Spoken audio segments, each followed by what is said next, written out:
నమస్కారం city news కి స్వాగతం. ముందుగా ముఖ్యాంశాలు.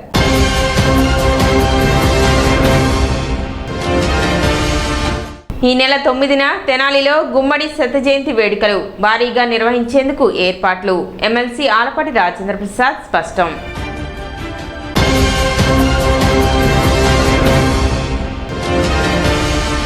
బుర్రిపాలెం రోడ్లోని పశు వైద్యశాలలో ప్రపంచ జూనోసిస్ డే. పెంపుడు జంతువులకు ర్యాబిస్ వ్యాక్సినేషన్.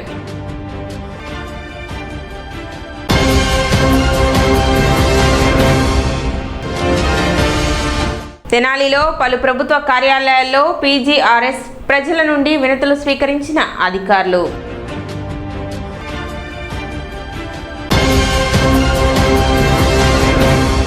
ప్రపంచ జూనోసిస్ డే సందర్భంగా తెనాలి బుర్రిపాలెం రోడ్లోని పశు వైద్యశాలలో అవగాహన కార్యక్రమం నిర్వహించారు. ఈ సందర్భంగా డాక్టర్ బి నాగిరెడ్డి పెంపుడు కుక్కలు పిల్లులకు ర్యాబిస్ నిరోధక టీకాలు వేశారు. జంతువుల నుండి మనుషులకు సంక్రమించే వ్యాధుల నివారణలో టీకాలు కీలకమని ఆయన తెలిపారు. పెంపుడు జంతువులకు నిర్ణీత వ్యవధిలో వ్యాక్సిన్లు వేయించడం ద్వారా ర్యాబిస్ వంటి ప్రాణాంతక వ్యాధులను నివారించవచ్చునని సూచించారు. కార్యక్రమంలో పశు వైద్యశాల సిబ్బంది, పెంపుడు జంతువుల యజమానులు పాల్గొన్నారు. జూలై 6వ తారీఖు ప్రతి సంవత్సరం మనం జూనోసిస్ డే జరుపుకుంటూ ఉన్నాం.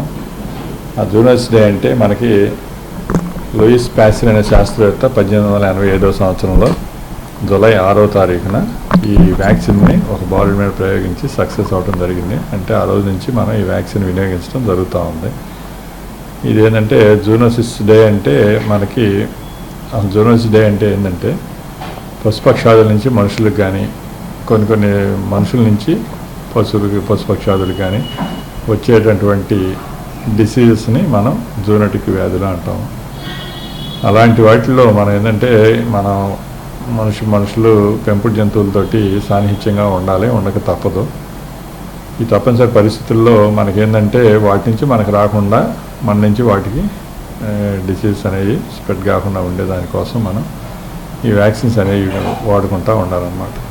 అందులో మనకేంటంటే పెంపుడు జంతువుల్లో మనకి గేదెలకి కోళ్ళకి అన్నిటికీ చాలా వాటికి డిసీజ్ ఉంటాయి. కాకపోతే అవి ఏంటంటే కొంచెం బయట ఉంటాయి.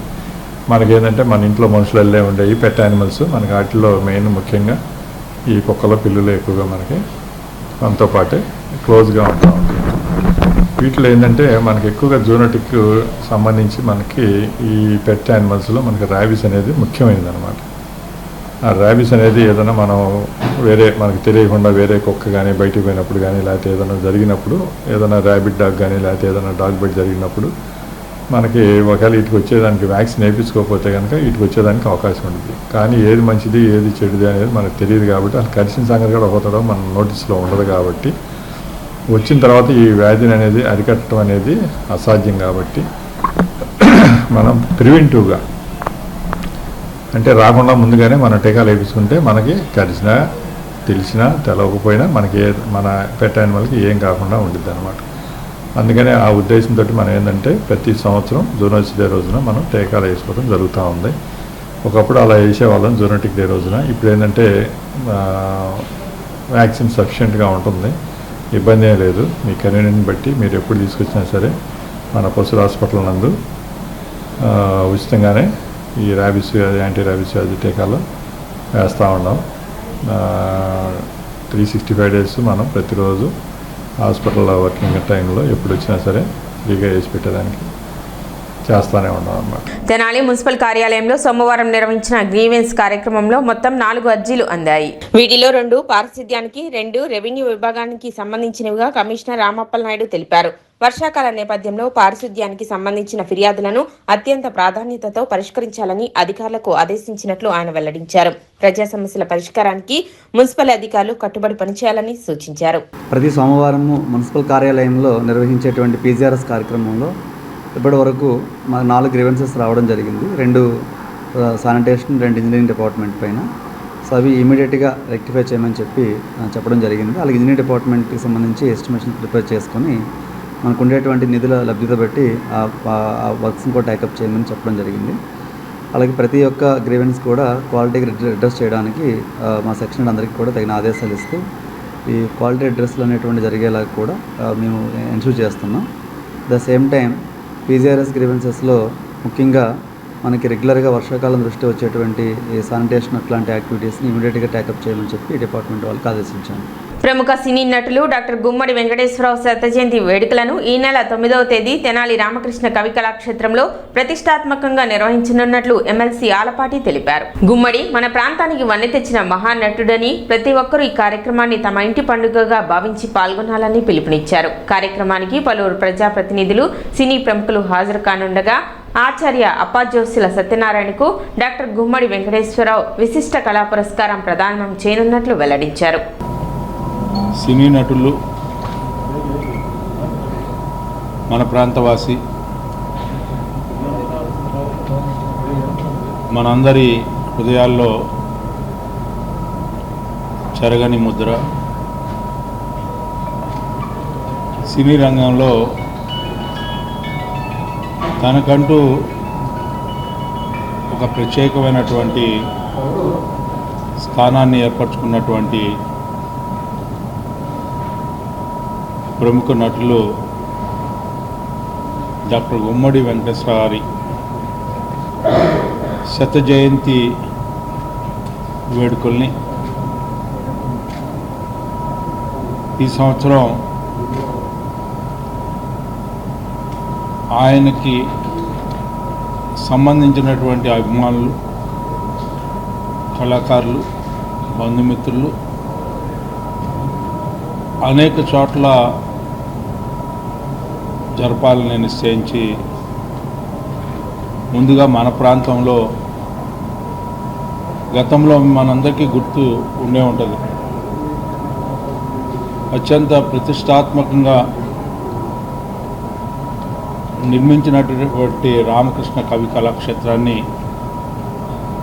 ఆయన కార్యక్రమంతోనే మనం ప్రారంభించుకోవటం జరిగింది. ఆ కార్యక్రమానికి అనేక మంది పెద్దలు, ఆనాటి మంత్రివర్యులు డాక్టర్ శివప్రసాద్ గారు, అదేవిధంగా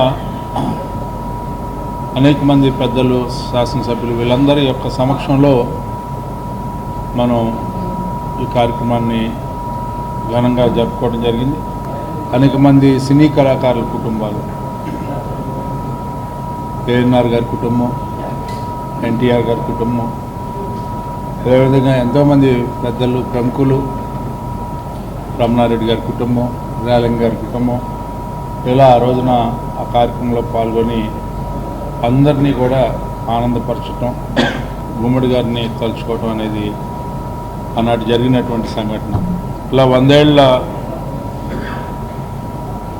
పూర్తి చేసుకున్న సద్జయంతి సందర్భంలో ప్రారంభ సభ ఇక్కడ ఏర్పరచుకోవటం, ఆ రోజున సాయంత్రం 9వ తారీఖు సాయంత్రం 5:30 సభ ప్రారంభమవుతుంది. ఆ తర్వాత కృష్ణ ఆర్ట్స్ గుడివాడ వారు ప్రముఖ స్వాతంత్ర సమరయోధుడు ద్వారబంధాల చంద్రయ్య నాయుడు సాంఘిక నాటికని ఒకటి ప్రదర్శించాల్సిన అవసరం ఉంది, ప్రదర్శిస్తాం. వికసిత్ భారత్ లక్ష్య సాధనలో విద్యార్థులు దూసుకు వెళ్లాలని Tenali railway station manager TV Ramana పేర్కొన్నారు. శ్యామప్రసాద్ ముఖర్జీ 125వ జయంతి ఉత్సవాలలో భాగంగా స్థానిక సాయి మంగా వెల్ఫేర్ సొసైటీ వారి ఆధ్వర్యంలో స్థానిక వివేక మహిళా కళాశాల ప్రాంగణంలో సొసైటీ అధ్యక్షులు కె రమేష్ కుమార్ పర్యవేక్షణలో ఇంటర్ విద్యార్థులకు శ్యామప్రసాద్ ముఖర్జీ జీవిత చరిత్రపై సెమినార్ నిర్వహించారు. ఈ సెమినార్కు ముఖ్య అతిథిగా Tenali railway station manager TV Ramana పాల్గొన్నారు. విద్యార్థులు అక్షరాస్యత, డిగ్రీలకు ప్రాధాన్యం ఇవ్వకుండా విలువలతో కూడిన విద్యను అభ్యసించాలని, శ్యామప్రసాద్ ముఖర్జీని ఆదర్శంగా తీసుకొని వికసిత్ భారత్ లక్ష్య సాధనలో దూసుకు వెళ్లాలని పిలుపునిచ్చారు. ఈ సందర్భంగా సొసైటీ అధ్యక్షులు కె రమేష్ కుమార్ మాట్లాడుతూ పాశ్చాత్య దేశాల శాస్త్ర సాంకేతికతను మన భారతదేశ మానవతా విలువలు జోడించి విద్యార్థులు భావితరాలకు మార్గనిర్దేశం చేసేలా ఎదగాలని ఆకాంక్షించారు. ఈ సెమినార్లో శ్యామప్రసాద్ ముఖర్జీ కలకత్తా విశ్వవిద్యాలయ వైస్ ఛాన్సలర్గా ఆయన విద్యారంగంలో తీసుకుని వచ్చిన మార్పులను, అప్పటి దేశ విభజన సందర్భంగా ఆయన శాంతికి నెలకొల్పే విధంగా తీసుకున్న చర్యలను, 1947-50 వరకు దేశ పారిశ్రామిక రంగంలో సాధించిన ప్రగతి, నమ్మిన సిద్ధాంతానికై మంత్రి పదవికి కూడా రాజీనామా చేసిన వైనాన్ని, దేశ సార్వభౌమత్వానికి, దేశ రక్షణకు ఆయన చేసిన ఎనలేని సేవలను ఈ సందర్భంగా పలువురు వక్తలు కొనియాడారు. 125 సంవత్సరాల క్రితం అంటే ఇదే జూలై 6th 1901 ఆ సంవత్సరంలో ఒక మహనీయుడు జన్మించారు. అది మన భారతదేశంలో బెంగాల్ అనేటువంటి రాష్ట్రం. ఆ రాష్ట్రంలో శ్యామా ప్రసాద్ ముఖర్జీ, ఏం పేరండి? శ్యామా ప్రకాష్ ముఖర్జీ అనేటువంటి ఒక ప్రముఖ వ్యక్తి, ఒక స్వాతంత్ర సమరంలో ఉన్నటువంటి వ్యక్తి, గాంధీ గారితో నెహ్రూ గారితో పనిచేసిన వ్యక్తి. అలాగే 1947 ఇండిపెండెన్స్ తర్వాత ఏర్పడినటువంటి మంత్రివర్గంలో ఇండస్ట్రీస్ అండ్ సప్లైస్ మినిస్టర్గా పనిచేసిన వ్యక్తి, పరిశ్రమల శాఖ మంత్రిగా పనిచేసినటువంటి వ్యక్తి ఆయన శ్యామా ప్రసాద్ ముఖర్జీ. ఆయన 125వ జయంతి 125th బర్త్ యానివర్సరీ జరుపుకునే సందర్భంగా మన ఇన్స్టిట్యూషన్లో ఒక చిన్న ప్రోగ్రామ్ని ఏర్పాటు చేయాలని నిర్ణయం తీసుకున్నారు మా మిత్రుడు రమేష్ కుమార్ గారు. వారు రమేష్ కుమార్ గారు రాష్ట్ర వార్త అనేది ఒక పేపర్ వార్తా పత్రికను వారు నిర్వహిస్తున్నారు. రాష్ట్ర వార్త అనే పత్రిక నిర్వహిస్తున్నారు. ఈ సమావేశంలో సొసైటీ సభ్యులు పూర్ణ, బి రామకృష్ణారెడ్డి, మార్కండేయులు, బొల్లిమంత కృష్ణ, ఠాగూర్, బాబురావు, ఉపాధ్యాయులు, విద్యార్థులు పాల్గొని ముఖర్జీకి నివాళులు అర్పించారు. ఒక తల్లిదండ్రులు ఇప్పుడు మిమ్మల్ని కని పెంచి స్కూల్కి పంపించి ఫీజులు కట్టడానికి ఒక తండ్రి ఎంత కష్టపడతాడు, తల్లి ఎంత కష్టపడుతుంది. వాళ్ళని మనం ఏమన్నా కష్టానికి గురి చేయొచ్చా? చేయకూడదు. వాళ్ళు బాధపడితే మనకి మంచిది కాదు. అలాగే గురువు ఎంత పెద్ద పండితులైనా సరే ఫస్ట్ కార్యక్రమాన్ని ఓం గురుదేవోభ్యో నమః అని మొదలెడతారు. అదే కదా. సో గురువుని ఎప్పుడు మనం మర్చిపోకూడదు. ఒకసారి అబ్దుల్ కలాం గారు ఇలాగే స్టూడెంట్స్తో పిల్లలతో భలే ఇంటరాక్ట్ అవుతారు. చాలా ఇష్టం ఆయనకి పిల్లలంటే. ఇంటరాక్ట్ అవుతూ ఎంతమంది డాక్టర్ కావాలనుకుంటున్నారు అన్నారు. చాలామంది చేశారు ఇస్తారు కదా. ఎంతమంది ఇంజనీర్లు కావాలనుకుంటున్నారు, ఎంతమంది పాలన వెళ్ళాలని అందరూ అట్లా ఎత్తేసారు. తర్వాత ఎంతమంది చక్కటి ఉపాధ్యాయులు కావాలనుకుంటున్నారు అని ప్రశ్నించారు. మీరు ఎంతమంది చెప్పండి అట్లా. ఎందుకంటే ఇప్పుడు ఇక్కడ ఈ స్థానంలో కూర్చున్న వాళ్ళు ఉపాధ్యాయులు ఆ మంచి డాక్టర్లని, ఇంజనీర్లని, టెక్నీషియన్ని, సైంటిస్ట్ని తయారు చేసేది ఎవరు? ఉపాధ్యాయుడే. ఉపాధ్యాయుడి యొక్క గొప్పతనము గురువు యొక్క గొప్పతనం అంటే ఈ డాక్టర్ శ్యామా ముఖర్జీ గారు, ప్రసాద్ ముఖర్జీ గారు అదే పదే పదే చెప్పేవారు. ఆయన క్లాసెస్ తీసుకోవడానికి చెప్పారు కదా. 33 వయసులో వైస్ ఛాన్సలర్ అయ్యి తరగతులకు వెళ్ళి క్లాసెస్ తీసుకునేవారు. శ్యామా ప్రసాద్ ముఖర్జీ గారి గురించి, వారి జీవిత విశేషాల గురించి తెలిపారు. వీరి గురించి మనం తెలుసుకునే సందర్భంలో వారు 1901 జూలై 6వ తారీఖున జన్మించారు. మరి వారు 33 సంవత్సరాల వయసులోనే సార్ చెప్పినట్టుగా కోల్కతా యూనివర్సిటీకి వైస్ ఛాన్సలర్గా బాధ్యతలు నిర్వహిస్తూ సమాజంలో జరుగుతున్న పేదవారికి, అణగారిన వర్గాలకు ఏదైతే మంచి చేయడం ద్వారా సమాజం మెరుగుపడుతుందనే దిశగా చాలా ప్రయత్నం చేశారు.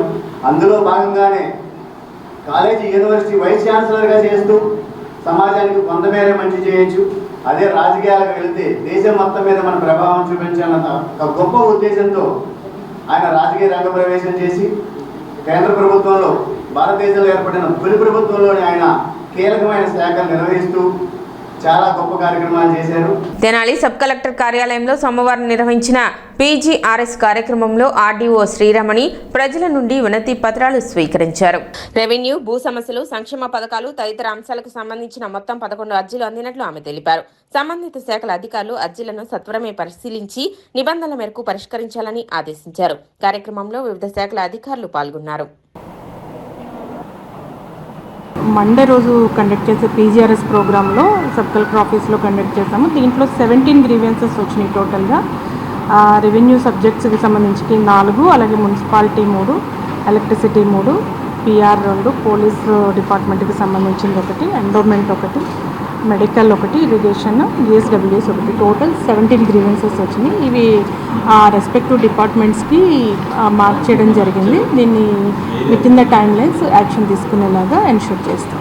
తెనాలి పట్టణంలో డొంక రోడ్డు చెంచుపేటలో నూతనంగా ఏర్పాటు చేసిన ఆలివ్ ఫిజియోథెరపీ క్లినిక్ ను డీఎస్పీ కె జనార్దన్ రావు, విద్యావేత్త ఎన్ విజయనాగరాజు ప్రారంభించారు. ఈ సందర్భంగా ఫిజియోథెరపిస్ట్ డాక్టర్ అవినాష్ మాట్లాడుతూ పక్షవాతం, నడుము నొప్పి, మోకాళ్ల నొప్పులు, వయోభారం, పోషకాహార లోపం కారణంగా వచ్చే ఆరోగ్య సమస్యలకు ఆధునిక పరికరాలతో చికిత్స అందించేందుకు ఈ క్లినిక్ ను ఏర్పాటు చేసినట్లు తెలిపారు. అవసరమైన వారికి ఇంటి వద్దకే ఫిజియోథెరపీ సేవలు కూడా అందిస్తామని చెప్పారు. డీఎస్పీ కె జనార్దనరావు మాట్లాడుతూ తెనాలిలో ఇలాంటి ప్రత్యేక ఫిజియోథెరపీ కేంద్రం ప్రారంభం కావడం అభినందనీయమన్నారు. ఈ సేవలను ప్రజలు సద్వినియోగం చేసుకోవాలని సూచించారు. ఎన్ విజయనాగరాజు మాట్లాడుతూ అత్యాధునిక సదుపాయాలతో ప్రజలకు అందుబాటులో ఉండేలా క్లినిక్ ను ఏర్పాటు చేయడం శుభపరిణామమని పేర్కొంటూ నిర్వాహకులను అభినందించారు.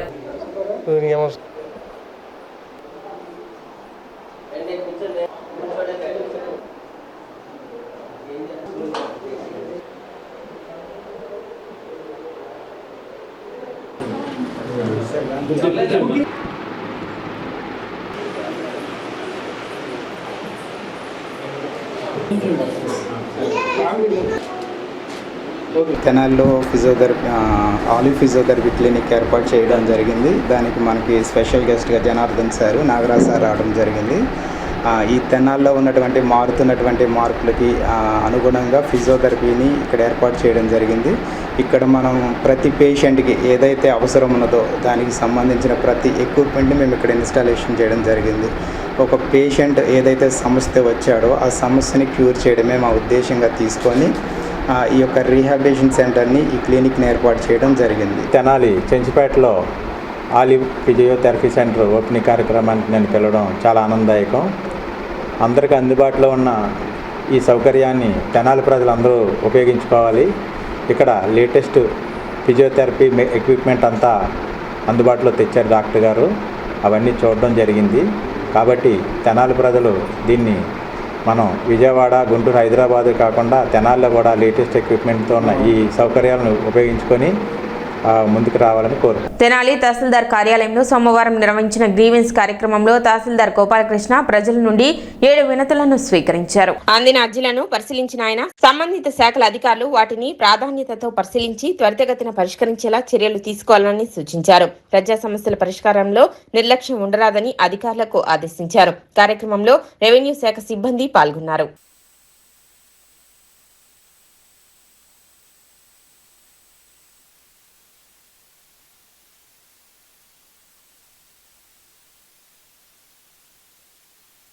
ఈరోజు మన తెనాలి తహసీల్దార్ కార్యాలయంలో జరిగిన ప్రజా సమస్యల పరిష్కార వేదికలో 9 గ్రీవెన్సెస్ వచ్చాయి. అందులో 3 సర్వే రిలేటెడ్గా ఉన్నాయి. మరి ముఖ్యంగా జగడగుంటపాలెం పరిధిలో ఒక మసీదు కన్స్ట్రక్ట్ చేస్తున్నారని ఒకటి పబ్లిక్ గ్రీవెన్స్ ఉంది. అట్లాగే బురిపాలెంలో రోడ్ల ఆక్రమణ, పంచాయతీ రోడ్డు ఆక్రమణ అని చెప్పేసి కూడా ఒకళ్ళు వచ్చున్నారు. కొలకలూరులో మంచినీటి సరఫరా రిలేటెడ్గా ఒక ప్రాబ్లం వచ్చింది. అది కూడా కన్సర్న్ డిపార్ట్మెంట్తో మాట్లాడాం. దానికి సంబంధించిన మనీ శాంక్షన్ అయిందని కూడా తెలుస్తోంది. అది కూడా త్వరలోనే టేకప్ చేస్తాం. అట్లాగే హౌసింగ్ రిలేటెడ్గా చిన్న టెక్నికల్ ప్రాబ్లం వల్ల వాళ్ళు హౌస్ కన్స్ట్రక్షన్ చేసుకోవడానికి వీలు లేకుండా ఉంది పరిస్థితి అని వచ్చింది.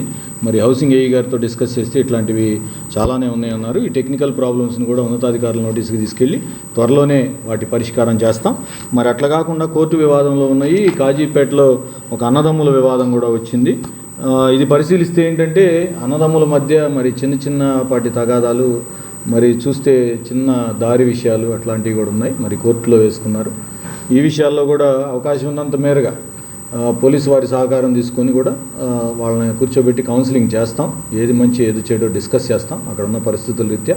రోటరీ కళా పరిషత్, ఈదర రామారావు చారిటబుల్ ట్రస్ట్ తెనాలి సంయుక్తంగా చేపట్టిన 2026 సంవత్సర రాష్ట్ర స్థాయి తృతీయ ఆహ్వాన నాటికల పోటీలు రామకృష్ణ కవి కళాక్షేత్రంలో ఘనంగా ప్రారంభమయ్యాయి. తండ్రి అవినీతికి వ్యతిరేకంగా కుమారుడు ఉపవాస దీక్ష పూనటం, ఎట్టకేలకు ఆ తండ్రి స్వచ్ఛందంగా అధికారులకు లొంగిపోవటం ఇతివృత్తంగా ప్రదర్శించిన ధర్మరాజు దండయాత్ర నాటిక మంచి సందేశాన్ని ఇచ్చింది. శ్రీమాత్రే నమః నాటిక కళాకారులు అద్భుత ప్రదర్శనతో ప్రేక్షకులను అలరించారు. నిర్వాహకులు ప్రదర్శిత నాటిక సమాజానికి ప్రదర్శన పారితోషికం కింద 20,000 రూపాయలు అందజేశారు. రాష్ట్ర film, TV, theatre development corporation director గా నియమితులైన తెనాలి వాసి, సినీ మాటల రచయిత బుర్రా సాయి మాధవ్ను ట్రస్ట్ ప్రతినిధులు సన్మానించారు. వీరబ్రహ్మేంద్ర చారిటబుల్ ట్రస్ట్ వ్యవస్థాపకులు ఈఎల్వి అప్పారావు నంది పురస్కారాన్ని అందించి సాయిమాధవ్ను సత్కరించారు. అనంతరం సాయిమాధవ్ మాట్లాడుతూ ఈ కార్యక్రమంలో పాల్గొనడం తనకెంతో ఆనందంగా ఉందని అన్నారు. కార్యక్రమంలో ట్రస్ట్ అధ్యక్షులు ఈదర వెంకట పూర్ణచంద్, అర్సం జిల్లా అధ్యక్షులు Singarao, economic community development zonal chairman Kanneganti Murali, Kakatiya cooperative bank chairman DL Kantharao, రంగస్థల కళాకారుల సంఘం ప్రతినిధులు ఆదినారాయణ, గరికిపాటి సుబ్బారావు, మేరిగి రామలింగేశ్వరరావు తదితరులు పాల్గొన్నారు. నారాయణరావు గారు, బుర్రా జయలక్ష్మి గారు, తర్వాత వీళ్ళ జ్యోతి గారు సెలవుతో సత్కరించారు. మా మాస్టరు వల్లిమంత ఆశీర్వచనాలు అందజేశారు. ఆ తర్వాత సాయి గారికి సత్కరించారు. అలాగే సాయి మాధవ్ వర్రా గారు, ఆ తర్వాత మొన్నంగి శ్రీనివాసరావు గారు, అలాగే ఎంప్లాయ్ యాకోబ్ గారు,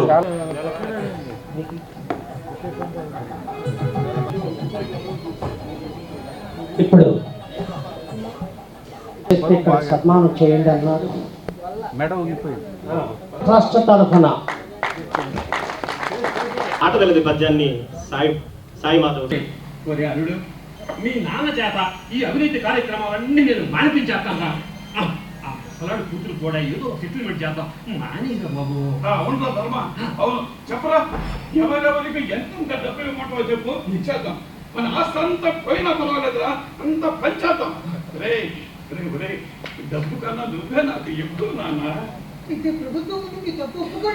ఒప్పుకుంటే నన్ను జైల్లో వస్తారు నాన్న. నన్ను జైలుకి పంపించడమే నువ్వు టార్గెట్ గా పెట్టుకున్నావన్నమాట. నేను జైలుకి వెళ్తే ఏమవుతుందో తెలుసా? అది నా ఒక్కడితోనే పోదురా. ఈ రాష్ట్రంలో ఉన్నటువంటి పెద్ద పెద్ద రాజకీయ నాయకులు, వ్యాపారస్తులు అందరూ ఇరుక్కుంటారు, తగలబడిపోతారు. గౌతమిపుత్ర శాతకర్ణిలో గాంభీర్యత, మహానటిలో రమణీయత, సైరాలో నిబద్ధత, ఆర్ఆర్ఆర్లో విశిష్టత, కల్కిలో విలక్షణత, మాటల్లో చెప్పలేనిది మీ మాటల పరిపూర్ణత.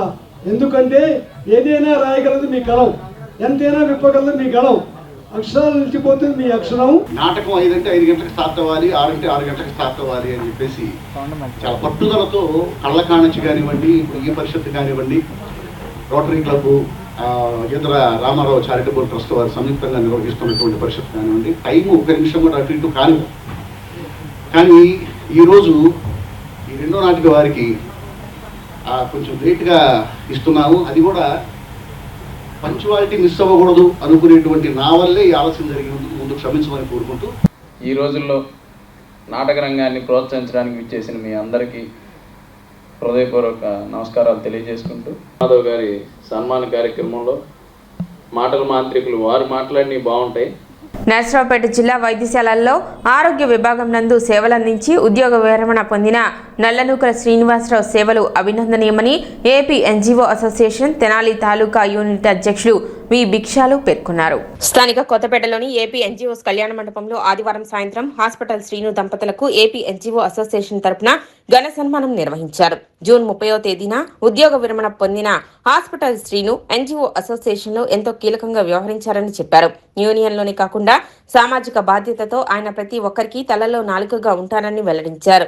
ఆయన శేష జీవితం ఆయుర ఆరోగ్యాలతో వర్ధిల్లాలని ఆకాంక్షించారు. నర్సరావుపేట ఏజీపీ కె సీతారామయ్య మాట్లాడుతూ వైద్య శాఖలో పనిచేస్తూనే సామాజిక సేవలు అందించారని, ముఖ్యంగా నర్సరావుపేటలోని కోటప్పకొండ యాదవ సత్రం కమిటీ చైర్మన్ గా ఆయన ఎనలేని సేవలు అందించారని గుర్తు చేశారు. ఆయన భావి జీవితం సంతోషంగా గడపాలని అన్నారు.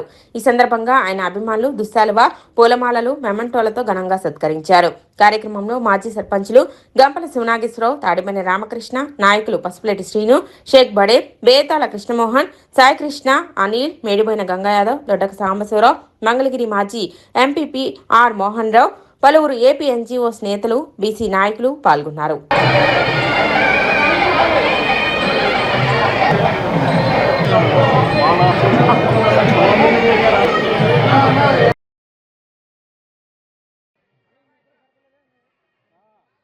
ఈ కార్యక్రమానికి మరి ఈ సన్మానం చేసినందుకు ఎన్జిఓ అధ్యక్షుల వారికి, అలాగే నా తోటి బంధువులు, మిత్రులు, మరి ఫ్రెండ్స్ అందరూ కలిసి ఈ కార్యక్రమాన్ని ఇంత దిగ్విజయంగా చేసినందుకు మరి అదేవిధంగా మరి నేను చేసిన సేవల తర్వాత ముందు మెయిన్ ఏంటంటే ఇంత భారీ ఎత్తున చేయడం అనేది గొప్ప విషయం. అందరికీ థ్యాంక్స్. హాస్పిటల్ సీనియర్, ఇప్పుడు అందరు చెప్పినట్టు హాస్పిటల్ సీనియర్ కాకపోతే ఉద్యోగం చిన్నదే, కానీ పరిచయాలు కానీ వ్యవహారాలు కానీ రాష్ట్ర స్థాయిలోనే ఆయన వ్యవహారాలన్నీ కూడా ఎవరికి పై అధికారికి సమస్య వచ్చినా కానీ ఆయన బోధాన్ని వేసుకుంటాడు. కింద ప్రతి క్యాడర్కి లీస్ట్ అయితే హాస్పిటల్లో మెడికల్ డిపార్ట్మెంట్లో లో క్యాడర్ అయినా కానీ ఆయన బోధాన్ని వేసుకుంటాడు. మరి వెళ్ళటం కూడా బండి మీదే, 2 వీలర్ మీద ఎంత దూరమైనా స్కూటీ యాక్టివ్ అనుకుంటా దాని మీద మాకు గుంటూరు వచ్చేటప్పుడు సాయంత్రం 2 వస్తూ ఉండేవాడు. మరి అలా ఉద్యోగ బాధ్యత కంటే సామాజిక బాధ్యత, సామాజిక అవసరాలు, వ్యక్తుల అవసరాల మీద ఎక్కువగా ఇందాక అందరూ చెప్పిన ఉద్యోగం కంటే కూడా ఈ విషయాల్లోనే ఈ సేవలోనే ఎక్కువగా అతని సర్వీస్ అనేది జరిగింది. సిటీ న్యూస్ ముంచే ముందు ముఖ్యాంశాలు మరోసారి.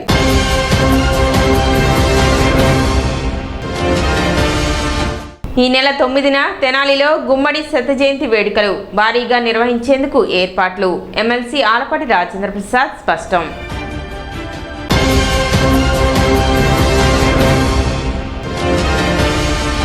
బుర్రిపాలెం రోడ్లోని పశు వైద్యశాలలో ప్రపంచ జూనోసిస్ డే. పెంపుడు జంతువులకు ర్యాబిస్ వ్యాక్సినేషన్.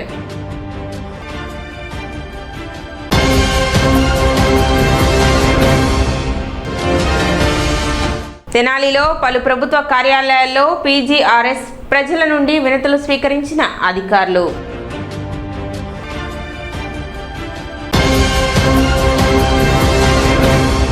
సిటీ న్యూస్ ఇంతటితో సమాప్తం. నమస్కారం.